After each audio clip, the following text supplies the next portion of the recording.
Good morning, lovely listener. Welcome to BBC London 94.9. Many thanks to Paul and Penny for a great breakfast show this morning. I'm Vanessa Feltz. You can find me on BBC London 94.9 every weekday morning between 9 and 12.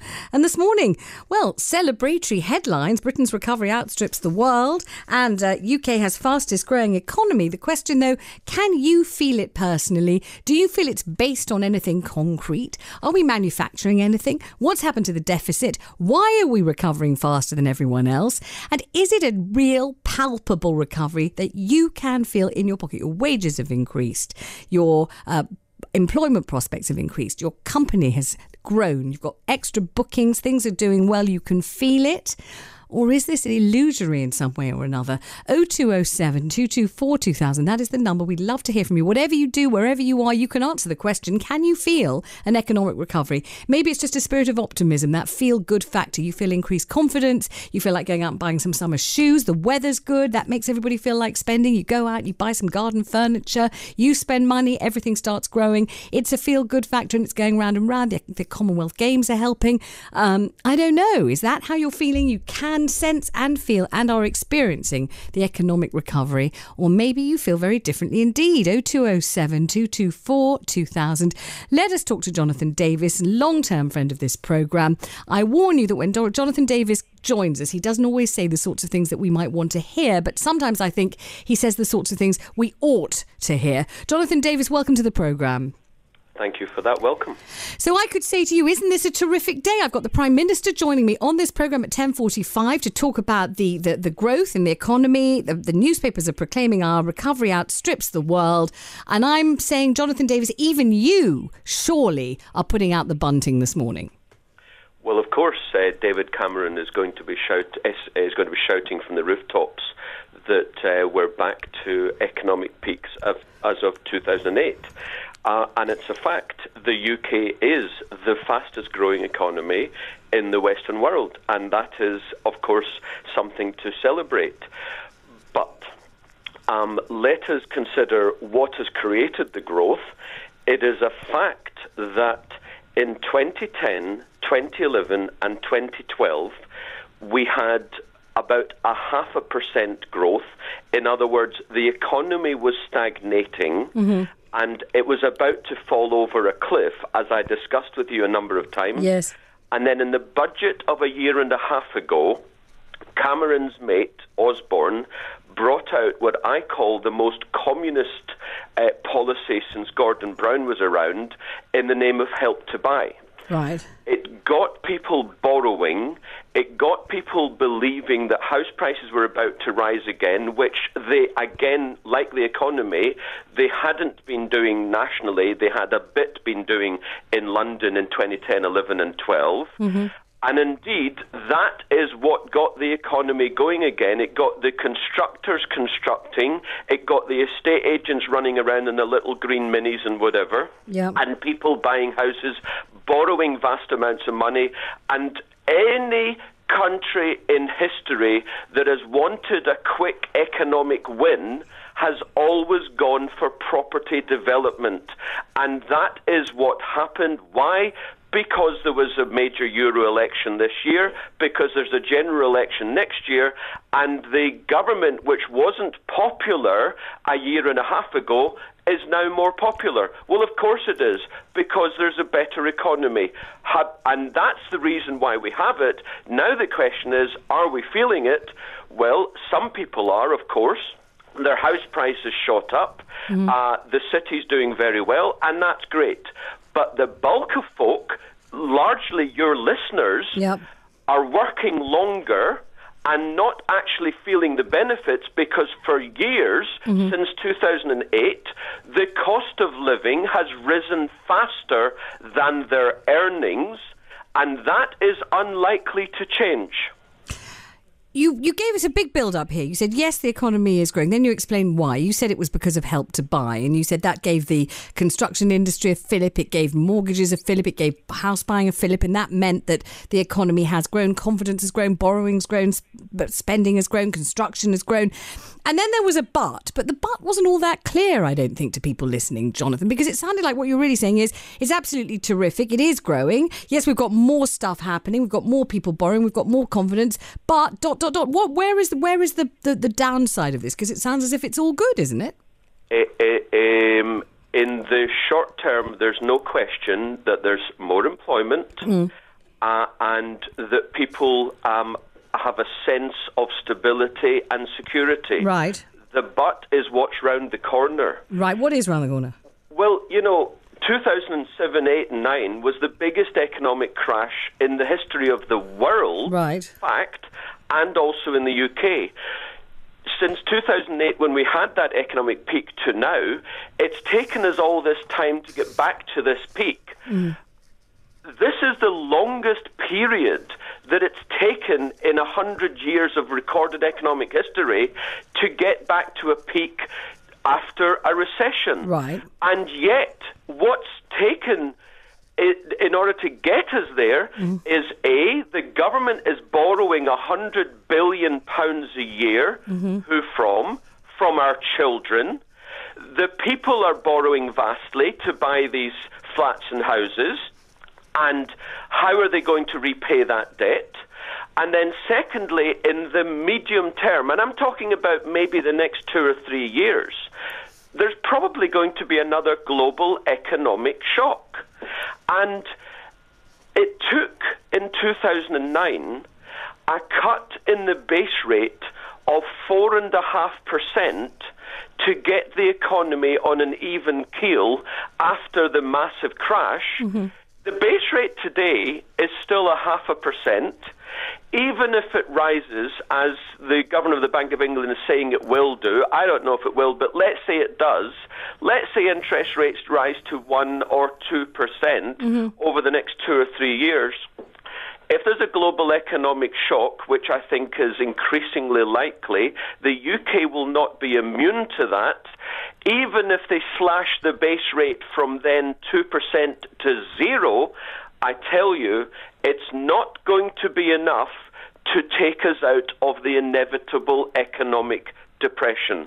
So make hay just now, because it's unlikely to last, and those people who have vast debts, well, God knows what's going to happen to them. How soon do you think this might happen?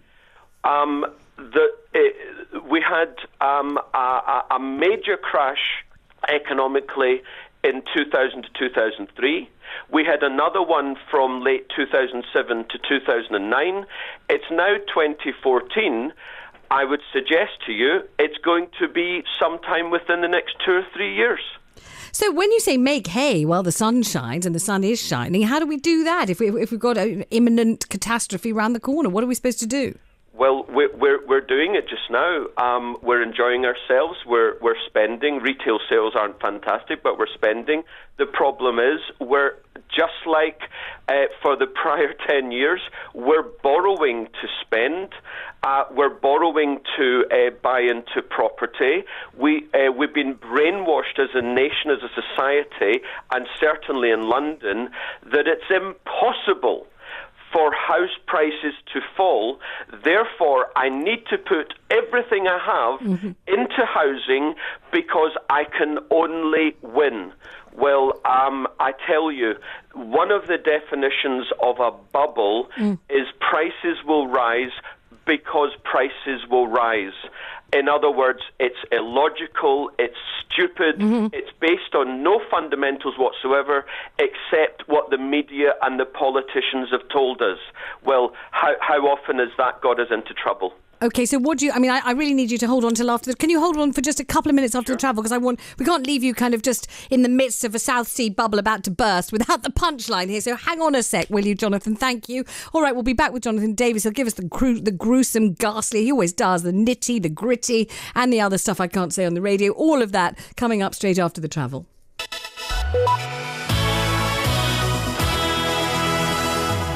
Thank you, Vanessa. On the trains, London Midland, Southern and Virgin have 20-minute delays on the West Coast main line. That's because of overhead line problems at Tring. Southern are affected in and out of West Croydon, East Croydon as well, but Virgin, London Midland in and out of Euston. Piccadilly line, minor delays after a signal failure at Acton Town. Don't forget, of course, no service Rayners Lane to Uxbridge because of planned works.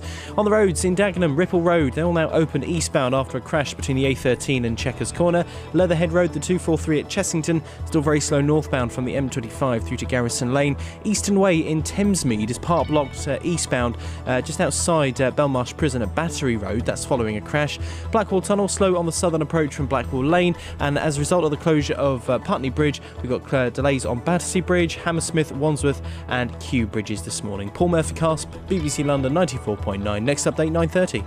Penny and Paul at breakfast. It sounds like this could be an argument for the use of the Mayor's water cannon, one might think. I couldn't possibly comment. The award-winning breakfast show. If everybody's rather entrenched, how does it move forward? Well, it doesn't really. It just will carry on. First, for London's news. The issue is the fact that they don't have a proper place to go. They have a proper place to go for the rubbish, which is the local tip, like everybody else does. And no doubt you have had conversations with TfL. What's been the response? The response is they have nothing about it. Benny Smith and Paul Ross at breakfast. What about this idea of extending the school day to 12 hours to help working class pupils? Weekday mornings from 6. Now, you're a popular lecturer. Does that mean some of your colleagues are very unpopular indeed? It's all very relative. BBC London 94.9. OK, Jonathan Davis remains on the line. Hello, Jonathan. Thanks for sticking with us for a bit longer. Let me just ask you this. Let's say it's 2014. You either use Help to Buy, or somehow or other you scrape some cash up from the bank of mum, dad, grandma, grandpa, uncle and auntie, or somehow or other you've been saving since you were born, and you do manage to scrape together the deposit for, a one-bedroom studio flat in Cricklewood or something, and it's incredibly expensive, but you also know, as we said on the show yesterday, house prices in London are going up £238 a day every day, and we're in London, we're not in Scunthorpe, we're here in London. You get on the housing ladder, you've done it, terrific. You're telling us that you're heading for a fall, but what is the fall? The fall will be even bigger than 2008. In London, if you're talking house prices, I know it's one of your favourite subjects, house prices in London fell 20% in 2008. They, of course, came rapidly back up with the slashing of base rates and the bailing out of the banks. Now, the next time, as I say, that there's a global economic shock, no doubt they'll bail out the banks again, which is anathema to me, but they'll do it. Mm-hmm. But even if they slash the base rate, whatever it is then, it won't be a cut of 4.5%, which was what they did in 2009. Why won't it? Why wouldn't they just do the same thing they did before? Because the current rate is 0.5%. In 2009, it started at 5%. They brought it down to 0.5%, which is where it stayed. And even if rates rise to, say, 2%, the most they can cut is 2%. And if there is a recession and businesses are going out of businesses, people are losing their jobs, what I'm saying to your listeners is a cut in borrowing rates of 2% is unlikely to be sufficient to get us out of the inevitable depression. So what will happen to our lovely listener who has scrabbled together the money now, feeling a total panic, which everybody is feeling, like I'm never, ever going to get a property in London of any sort. Oh, my gosh, my maiden aunt has died. Well, I've been working as a croupier at night for, the last 8 years. OK, I'm going to get in there by hook, by crook. And then what's going to happen to my listener, and how soon will it happen? I need to say something before. There is this all-encompassing view in the media that there's only one direction that house prices can go. Yeah. I think that is something that needs to be guarded against. It is a simple fact that in the last few months, the number of sales of property in London has fallen dramatically. The prices of top-end properties have fallen. quite significantly. There's no doubt 2013 was a crazy boom year, but 2014 is not the same as 2013. So we must stop saying that prices are rising, because it is a fact, actually, that for the last few months they haven't been. And one other point, 1 in 3 asking prices in London has been cut in the last 3 months. 1 in 3. However, getting back to your question, if someone has got massive debt in the next recession, you know, my hairdresser says, oh, you think there's going to be a recession at some point? I said, well, I don't know when the recession's going to be, but there's going to be a recession. To suggest that we're going to have economic growth ad infinitum is ridiculous. What's the longest period of economic growth one normally enjoys? Could it be 8 years, 15 years, 25 years? Is it always a ridiculously short growth followed by a hideous slump? We have to look at only about the last 15 years to answer that question, because in the last 15 years we've had total globalization. We are a global economy now, and we've had a massive rise in corporate, government and household debt. A situation which we didn't really have previously. So actually, it's, as I say, we had one in 2000 to 2003, we had another one in 2007 to 2009, and here we are now, roughly 5 or 6 years later. The UK is growing, but the rest of the world is not. China is slowing down. The EU is clearly in an economic depression. The US just posted its first quarter GDP economic numbers. The US fell by 2.9% in the first quarter of this year. So the UK is in a unique position, and as I say, the difference appears to be Help to Buy. It got the constructors going and so on. So going forward, what's going to happen to people who have loaded up on debt, who think they're geniuses, that because in 2013 they made a lot of money on property, they think they're going to be okay? Well, I ask you, if they're on an interest-only mortgage, when are they going to pay back that mortgage? How are they going to pay back that mortgage if they lose their job? And I'm telling you, in the next recession, I cannot see what the policymakers will be able to do, like they did in 2009, to avert what I call the inevitable depression. What if they say, well, I bought the place, I got into terrific debt with it. It was a massive mortgage, interest rates were almost nothing. It was terrific. Now I've lost my job. I'm going to have to sell. And actually it doesn't matter all that much because my property's been appreciating in value every hour since I had it. And I bought it, early 2012 or late 2011 or whatever it was, or the first day of Right to Buy or Help to Buy. And, so, OK, Jonathan Davies, that old misery guts back on your show again, preaching gloom, doom and, Armageddon. Well, actually, yes, I have to sell because no, I can't afford to pay back the mortgage, but I'm still quids in. Well, indeed, that's assuming they can find a buyer, because mortgages will be very difficult to find at that time. I don't believe that we'll have the same Chinese and Russians and Italians buying in London as we have done the last few years. So good luck to them.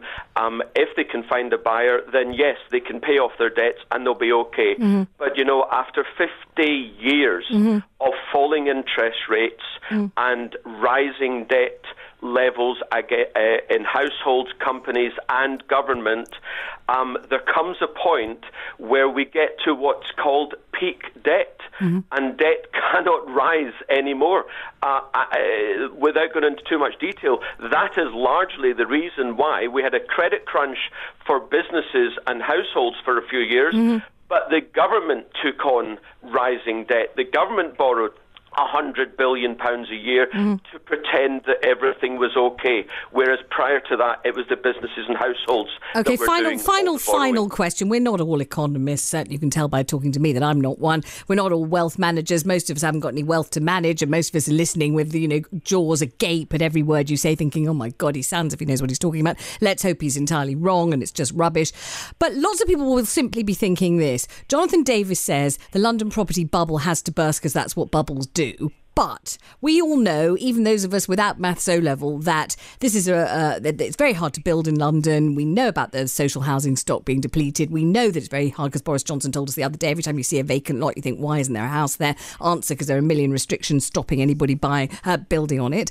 So we think, well, supply and demand. There are always going to be more people wanting property in London than can get it. There's always going to be a kind of heat around the property market in London. So even if the Chinese and the Italians disappear, there'll still be a kind of desire for property and not enough property. So doesn't that mean, in the simplest possible economic terms, that there's always going to be an excess of demand and an inadequate supply, and therefore we're pretty safe with property in London? London is probably safer than the rest of the UK. Yep. But it's all relative. That doesn't make it safe. And it is absolute codswallop that you guys in the media have told us time and time again that the reason why house prices rise is because of demand. It's not. It's because of ease of lending. Right. When there is easy lending, whether it's to gold buyers or share buyers or property buyers, the price will go up. When there is a credit restriction, then the prices will not rise, and that will in turn create an avalanche in prices. Jonathan Davis, thank you. I don't know when that's going to happen. I can't stand a word you say because it's so miserable, and it always is, yet it sounds as if there's wisdom at the very kernel of every syllable.